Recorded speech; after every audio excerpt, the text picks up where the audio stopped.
Movie का नाम है द लायन किंग। यह एक जंगल के राजा की कहानी है। कहानी की शुरुआत में हमें जंगल के राजा को दिखाया जाता है, जिसकी पत्नी ने एक बेटे को जन्म दिया है। एक बंदर पुरानी परंपरा के साथ उस बच्चे को लेकर बाहर आता है, जिसे देखकर सभी जंगली जानवर खुशी से नाचने लगते हैं। वह बूढ़ा बंदर बच्चे को हाथों में उठाकर सभी जानवरों को उसका अभिनंदन करने के लिए कहता है। वह बताता है कि इस बच्चे का नाम सिम्बा है। ये बच्चा आने वाले समय में हमारा राजा बनेगा। उसकी इस बात से सभी जानवर बड़े प्रसन्न होते हैं, सिवाय एक को छोड़कर। राजा मुहासा का एक भाई है जिसका नाम स्कार है। स्कार अपने भाई मुहासा से बहुत नफरत करता है, क्योंकि उसे छोड़कर उसके बड़े भाई मुहासा को राजा बनाया गया था। इतने बड़े अवसर पर स्कार मुहासा के बेटे के अभिनंदन में नहीं जाता है। जाजू स्कार से कहता है कि राजा मुहासा तुमसे बहुत नाराज हैं और वह तुमसे मिलने के लिए यहाँ पर आ रहे हैं। जाजू की यह बात सुनकर स्कार उसे मारने की कोशिश करता है, लेकिन तभी वहां पर राजा मुहासा आ जाता है। मुहासा के वहां पर आ जाने से जाजू की जान बन जाती है। राजा मुहासा अपने भाई स्कार से पूछता है कि तुम मेरे बेटे के अभिनंदन में क्यों नहीं आए। इस पर स्कार बहाना बनाता हुआ कहता है कि वह कुछ समय से बीमार चल रहा है, इसलिए वह आपके बेटे के अभिनंदन में नहीं आ सका था और वहां से चला जाता है। स्कार को इस बात का बहुत दुख था कि उसके बड़े भाई मुहासा को जंगल का राजा बना दिया गया था। फिर अगले सीन में हम देखते हैं कि राजा मुहासा अपने बेटे सिम्बा के साथ पहाड़ की चोटी पर बैठा हुआ है। वह उसे एक अच्छे राजा होने के विषय में बताता है और सिम्बा को भविष्य में एक महान शासक बनने के लिए प्रेरित करता है। वह बताता है कि जहाँ तक तुम्हारी नज़र जा रही है वह सारी धरती हमारे राज्य के अधीन आती है, और जब मैं मर जाऊंगा तो तुम इस जंगल के राजा बनोगे। इस पर सिम्बा अपने पिता से कहता है कि तब मेरा पहाड़, तालाब और काली घाटी पर राज होगा। उसके पिता कहते हैं कि तुम काली घाटी कभी नहीं जाओगे। काली घाटी में लकड़बग्घे रहते हैं और वह कभी भरोसे के लायक नहीं रहे हैं। सिम्बा कहता है कि राजा तो कहीं भी जा सकता है, कुछ भी ले सकता है। उसके पिता कहते हैं कि राजा बनना बहुत आसान होता है। हमारे लिए छोटी सी चींटी या छलांग मारता हुआ हिरन हो, सब बराबर है, सभी को इस जंगल में रहने का पूरा अधिकार है। सिम्बा कहता है कि हम तो हिरन को मारकर खा जाते हैं। उसके पिता उसे समझाते हैं कि जब हम मर जाते हैं तो हमारा शरीर मिट्टी और घास बन जाता है, और वही घास हिरन और बाकी जानवर खाते हैं। यही प्रकृति का नियम है, हम सभी एक दूसरे पर आश्रित हैं। तभी जाजू आता है और यह संदेश देता है कि कुछ लकड़बग्घे काली घाटी में मासूम जानवरों को बेवजह मार रहे हैं। ये सुनकर राजा मुहासा लकड़बग्घा को रोकने का फैसला करता है, लेकिन सिम्बा भी उसके साथ जाने के लिए जिद करता है। मुहासा जाजू को कहता है कि तुम सिम्बा को सही सलामत घर ले जाओ। घर जाने के बाद सिम्बा अपने दोस्तों के साथ खेलने लगता है और खेल खेल में अपने चाचा के पास चला जाता है। स्कार सिम्बा से कहता है कि तुम्हारे पिता अकेले ही उन लकड़बग्घों से लड़ने के लिए गए हुए हैं, क्या तुम नहीं जाओगे। सिम्बा अपनी माँ के पास आता है और अपने दोस्त के साथ तालाब तक जाने की जिद करता है। इस पर रानी जाजू को सिम्बा के साथ तालाब तक जाने के लिए कहती है। जादू दोनों बच्चों को लेकर तालाब की ओर चला जाता है, लेकिन वह जानवरों की आड़ में जाजू को चकमा देकर काली घाटी पहुंच जाते हैं। काली घाटी में वह लकड़बग्घों के बीच फंस जाते हैं। तभी वहां लकड़बग्घों की रानी आती है। शेर के बच्चों को देखकर वह बहुत खुश होती है और कहती है, आज तो हमारी किस्मत अच्छी है, शेर के बच्चे मरने के लिए खुद हमारे पास चलकर आ गए हैं। इस पर सिम्बा कहता है कि मैं इस जंगल का राजा बनूंगा और तुम्हें मेरे आगे सर झुकाना चाहिए। इस पर लकड़बग्घे की रानी कहती है कि शेर और लकड़बग्घों की कभी नहीं बनती है, जिसका दांव जब लगता है वह एक दूसरे को मार ही देते हैं। आज तुम्हें मैं मारूंगी। वह अपने साथियों को मारने का आदेश दे देती है। वह दोनों बच्चे अपनी जान बचाकर इधर उधर भागने लगते हैं। तभी वहां पर जाजू आ जाता है और वो लकड़बग्घों की रानी को आखिरी चेतावनी देता है। तभी राजा मुहासा आ जाता है और उसे देखकर रानी डर जाती है और उससे माफ़ी मांगने लगती है। राजा मुहासा उन दोनों बच्चों को लेकर वहां से चला जाता है। राजा मुहासा सिम्बा की इस हरकत पर बहुत नाराज होता है। वह अपने बेटे से कहता है कि मैंने तुम्हें काली घाटी आने से मना किया था, लेकिन तुमने मेरी बात नहीं मानी। तुमने जंगल के भविष्य को दांव पर लगा दिया। अगर मुझे थोड़ी देर हो जाती तो तुम लकड़बग्घों का शिकार बन जाते। तुमने अपने साथ अपनी दोस्त की भी जान खतरे में डाल दी। तुम्हें अंदाजा भी है कि तुमने कितना गलत किया। तुमने गौरव भूमि का भविष्य दांव पर लगाया। सिम्बा कहता है कि मैं देखना चाहता था कि मैं आपकी तरह बहादुर हूं या नहीं। उसके पिता बताते हैं कि तुम्हें यदि बहादुर बनना है तो अपने आप को काबिल बनाना होगा। जब जरूरत पड़ती है तब बहादुर बनना होता है। बेवजह अपने आप को आंकने के लिए बहादुर नहीं बनना चाहिए। सिम्बा को अपनी गलती का एहसास होता है। वह अपने पिता से माफ़ी मांगता है और फिर दोनों साथ में खेलने लगते हैं। मुहासा सिम्बा को अपने पिता के विषय में बताता है। वह बताता है कि जब मैं छोटा था तो वह किस तरह मुझे ये सब कुछ सिखाते थे। मेरे पिता मुझे बताते थे कि जब तुम कभी अकेले हो तो तुम तारों को देखना जिसमें तुम्हें अपने पूर्वज दिखाई देंगे और ऐसा करने से तुम कभी भी अपने को अकेला नहीं पाओगे। तभी अगले सीन में हमें दिखाया जाता है कि स्कार लकड़बग्घों से मिलने के लिए काली घाटी जाता है जिसे देखकर लकड़बग्घे डरने लगते हैं। इस पर स्कार कहता है कि तुमने एक मौका तो खो दिया है लेकिन मैं तुम्हें एक मौका और देता हूं, तुम राजा मुहासा को मारने में मेरी मदद करोगे। इस पर लकड़बग्घों की रानी कहती है कि मुहासा को मारने से हमें क्या फ़ायदा होगा। इस पर स्कार कहता है कि यदि राजा मुहासा को मारने में तुम मेरी मदद करोगे तो मैं तुम्हें भरपेट खाना दूंगा। तुम जंगल में जिसे चाहो मार सकोगे, तुम्हें कभी भी खाने की कमी नहीं होगी। ये कहकर स्कार वहां से चला जाता है। सिम्बा अपने चाचा के पास अपनी गलती बताने के लिए आता है, लेकिन स्कार उसे पश्चाताप कराने के लिए एक संकरी घाटी में ले जाता है और उसे कहता है कि यदि तुम आज अच्छी तरह दहाड़ोगे तो तुम्हारी दहाड़ को सुनकर तुम्हारे पिता को तुम पर बहुत नाज होगा।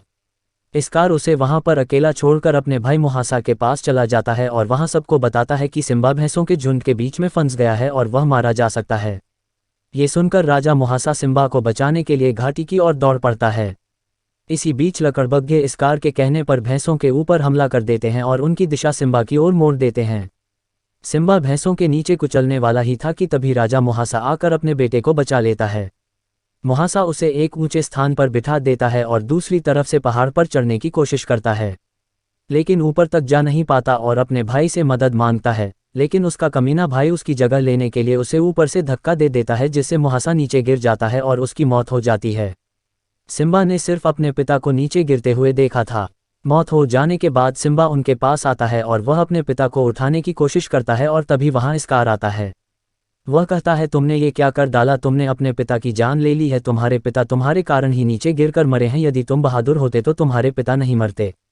सिम्बा बहुत दुखी होता है, वह अपने चाचा से कहता है मुझे क्या करना चाहिए।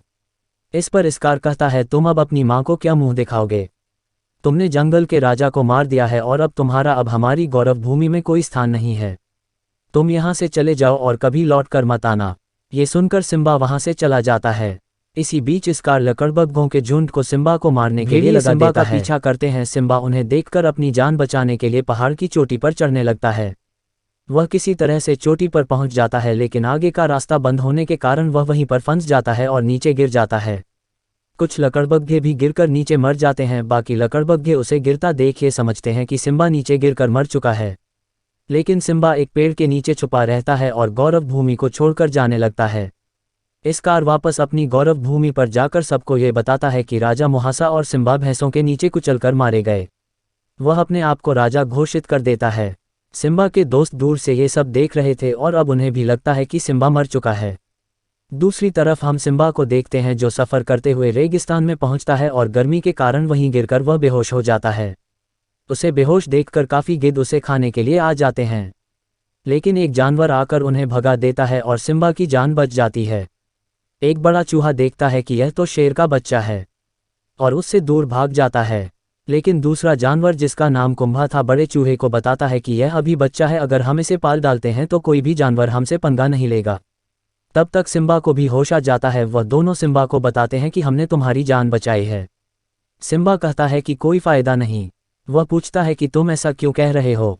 सिम्बा कहता है कि मुझसे एक बहुत बड़ी गलती हुई है। वह कहते हैं कि गलती तो हम सभी से होती है, इसीलिए गलती भूलकर चेहरे पर खुशी लाओ। इसके बाद वह दोनों सिम्बा को लेकर अपने जंगल में जाते हैं। वह सिम्बा को बताते हैं कि यहाँ पर तुम रह सकते हो, तुम्हें यहाँ पर कोई भी परेशान नहीं करेगा, लेकिन यहाँ पर सभी जानवर शाकाहारी है और कोई भी जानवर किसी को मारता नहीं है, इसीलिए तुम भी हमारे साथ जो हम खाए वह खा सकते हो। वो उसे लेकर एक लकड़ी के पास जाते हैं और लकड़ी को तोड़कर उसमें से कीड़े खाने लगते हैं। सिम्बा भी उन्हीं के साथ उन कीड़ों को खाने लगता है।